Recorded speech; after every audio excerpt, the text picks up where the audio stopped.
Two pieces from the English Renaissance, Flow My Tears by John Dowland, then Barley Break by William Byrd, performed in the KBACH Performance Studio by violinist Mark Deatherage and cellist Ryan Murphy. They'll be performing Sunday and Monday evenings at 7:30 on the Downtown Chamber Series. The concert takes place at the Ice House in downtown Phoenix amidst an exhibit of neon glass sculptures by the ASU Art Department. Welcome to both of you. Thank you. It's good to be here. Ryan, you and Mark are playing on gut strings today, and the theme of the upcoming concerts, at least part of the theme, is the difference between gut strings and the steel strings that we're used to these days. What are gut strings exactly? So gut strings are part of what's considered a period setup. So we're using equipment that would more or less be what was heard by the composers that we're playing for. Of course, John Dowland was writing in the 1500s, Bach in the 16 and 1700s, Beethoven even in the 1800s. This was kind of the setup. And what gut means is it refers to the material that forms the core of the string. That is, they're not vegan.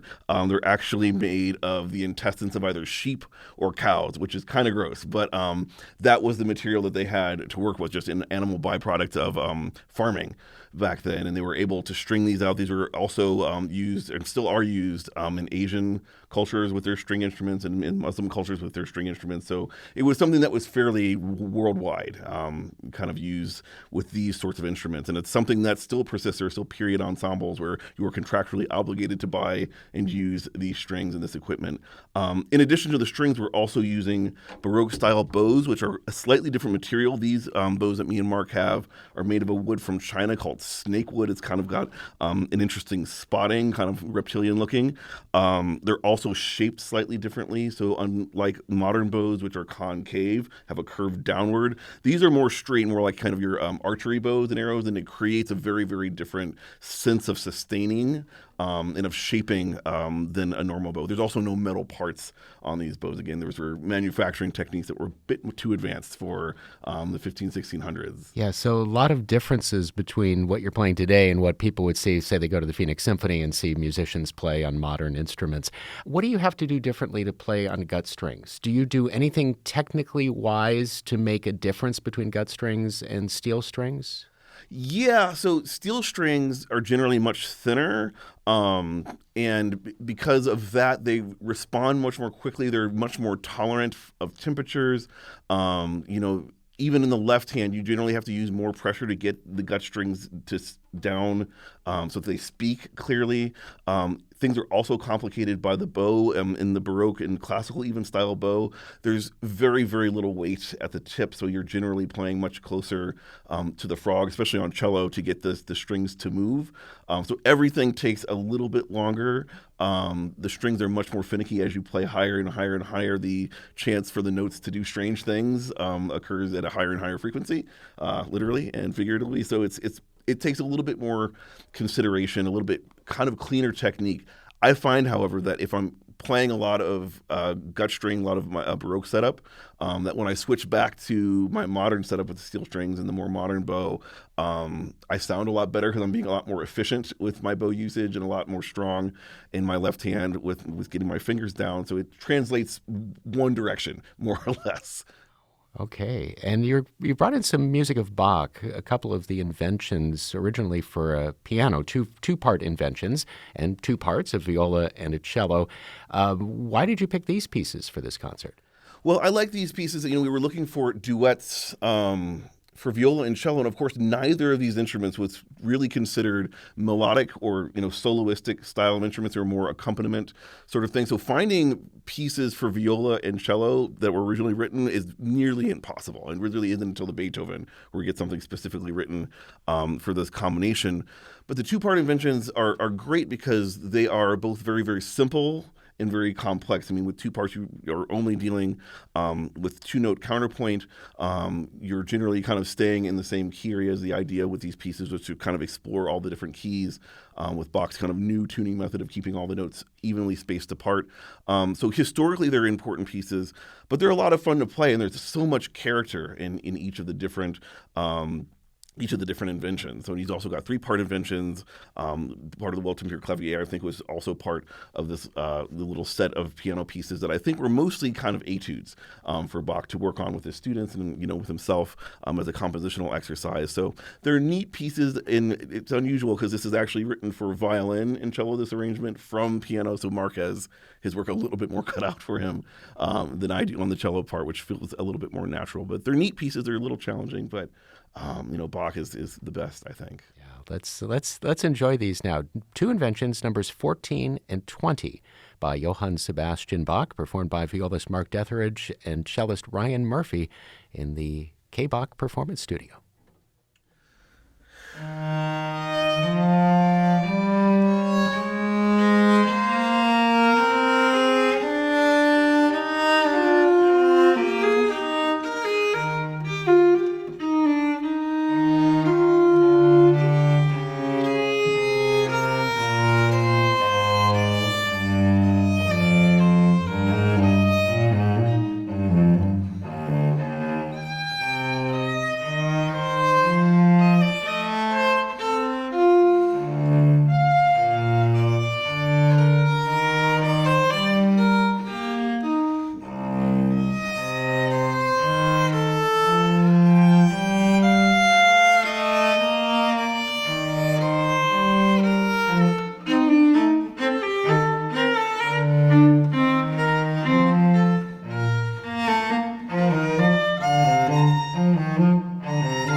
Two Inventions, numbers 14 and 20 by Johann Sebastian Bach, performed by violist Mark Deatherage and cellist Ryan Murphy here in the KBACH Performance Studio.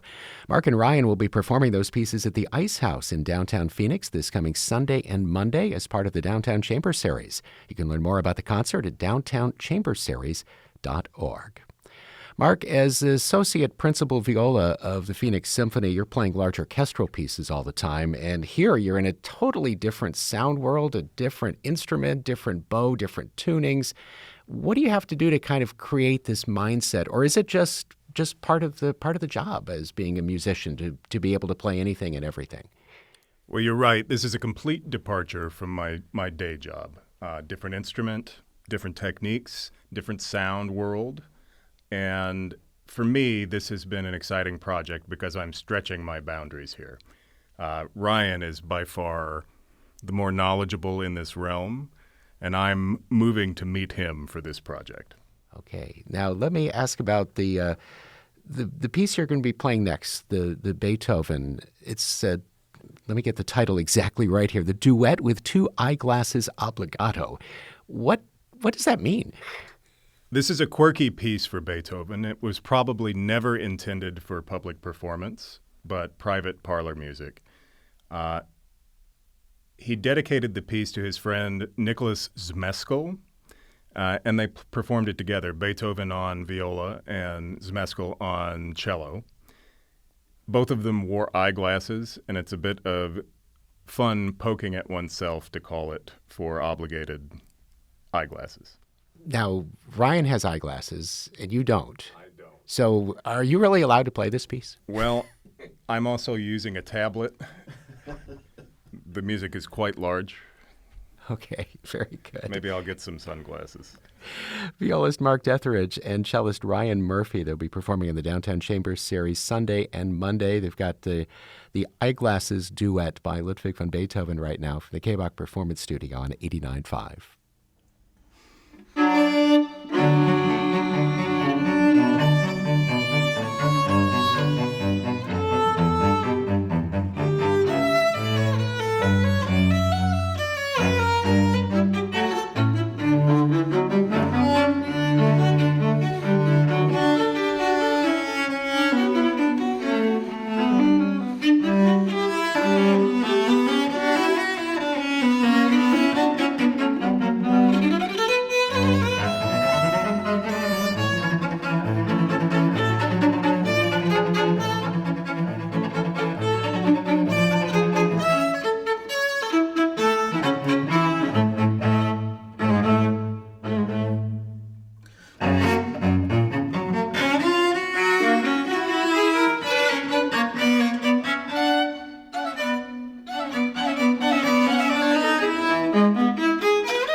delightful music by Ludwig van Beethoven from the KBACH Performance Studio, the duet with two eyeglasses obbligato. 2 times in that piece, I thought you were finished. And then all of a sudden, there's more of it. That was amazing.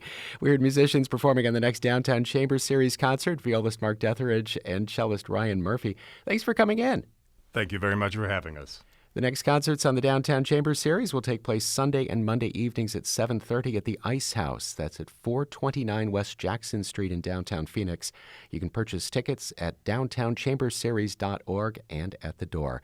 I'm Greg Kostraba. You can hear this interview and performance again at our website. It's performance.kbach.org.